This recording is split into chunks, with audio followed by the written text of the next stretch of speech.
Malaria is one of the most devastating diseases on the planet.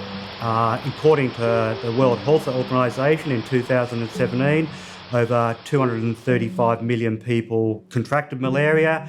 Of those, probably up to 250 to 750,000 people died of the disease. The thing that really changed my whole life was the Papua New Guinea experience. Going there and seeing children dying of malaria changes you. Hi guys! That has a huge dramatic effect on you, and that's really my motivation for why I'm trying to develop this diagnostic.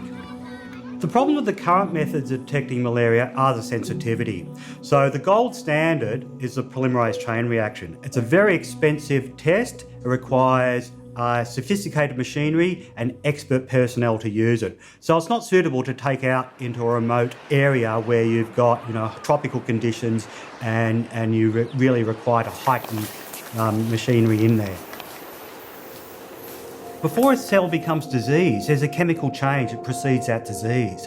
And spectroscopy is really sensitive at picking up chemical changes. And it's been long used in labs to be able to look and identify chemicals. But we're the first guys to really come along and apply the technology to a disease condition. So what we do is we use really artificial intelligence systems, and we train our neural networks to be able to recognise, say, normal from Plasmodium infected cells. We build large data models, and we try to take into account all the variability that you might get and use these type of models to be able to actually diagnose it and quantify the actual disease.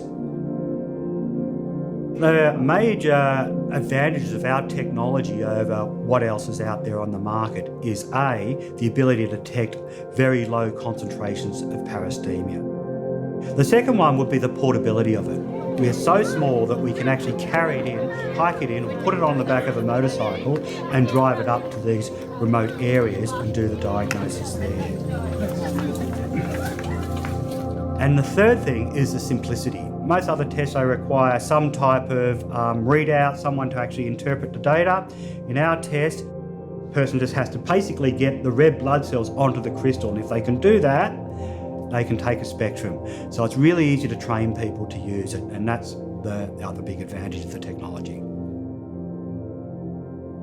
Seeing people suffer from things like malaria, it has a big effect. And what I really want to do with our technology is to stop human suffering and stop the transfer of these deadly diseases.